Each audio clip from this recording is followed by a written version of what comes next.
ever launch a website or a marketing campaign, and I don't know about you, but I always feel like I'm kind of just like throwing stuff at the wall Boy, and seeing what sticks. totally, yeah. We've all been there. It's like, is this thing on? And exactly, exactly.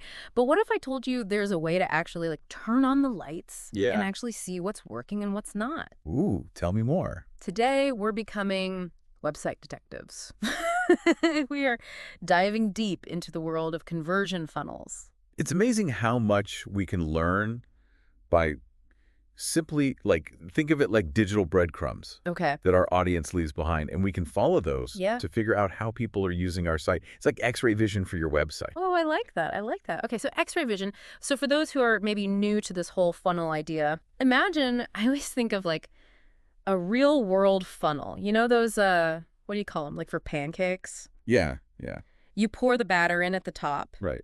and then ideally it all comes out nicely. At the bottom, yeah. Shaped like a pancake at the bottom, right? Yeah, A conversion funnel is basically the digital version of that for your website. exactly. It helps you visualize the customer journey someone takes from that very first click, land on your website, they click on something, all the way to, hopefully, the desired outcome of a conversion. Yes. Whether that's, purchasing something, signing up for your email list, Right. downloading, whatever it is. Whatever that final goal is. Exactly. Yeah. And just like our pancake funnel, things can get clogged up along the way, Oh, for sure. which you don't want, right? No. And you can actually see where that's happening too. Exactly. And the source today gave a great example with like an e-commerce website. Yeah. So they mapped out each step. So, adding an item to your cart, going through billing, inputting shipping, doing the payment, order review, and then bam, purchase complete. Yeah. But let's say they see that like 30% of people are bailing out at that billing stage. Oh, yeah. That's a big red flag. That's like a lot of lost pancakes. Yeah. No, you are losing out. And that's like the brilliance of this is you can see those points where people are like, Yes. this is too much. I'm out. Yeah, like why is this so complicated? Right. Why do you need my social security number for this? Like, no. Exactly, exactly. Okay, so we want to get this X-ray vision, right? We want to be able to like actually use this. So how do we do it? How do we actually get this set up on our own websites? So thankfully, a lot of people listening probably already have this. It's Google Analytics. Right, which a lot of people have. A lot of people have heard of it. The Thorst does a great job of like walking through the steps.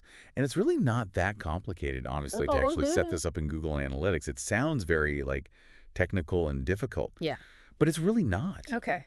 And, it's free, which is awesome. Yeah, it's always a plus. And what I love is that you can get super specific. So you don't have to just be like step 1, step 2.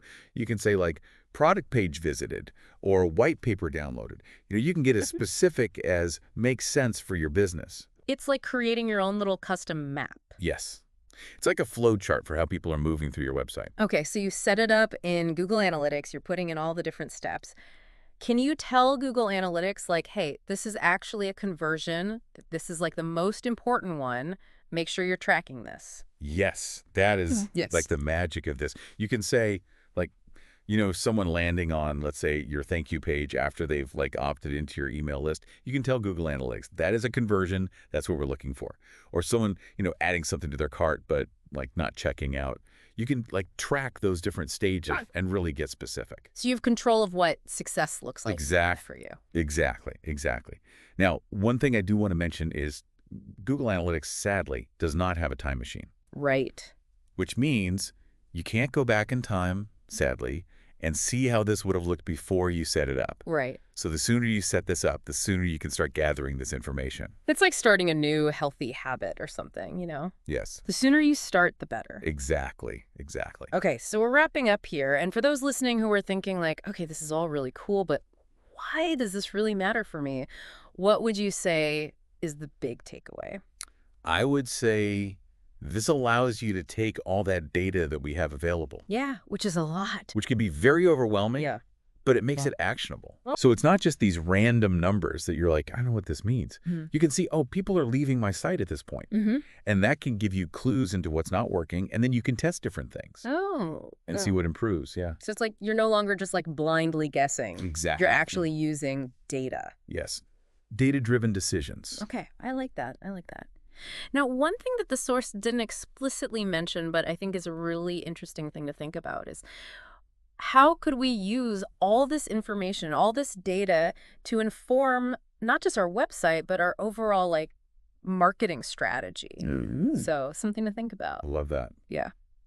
Well, this has been a fascinating deep dive. Thank you so much for like walking us through all this. Yeah, of course. Thanks for having me. And for those of you listening, we love to hear from you. Have you set up conversion funnels on your site? Let us know.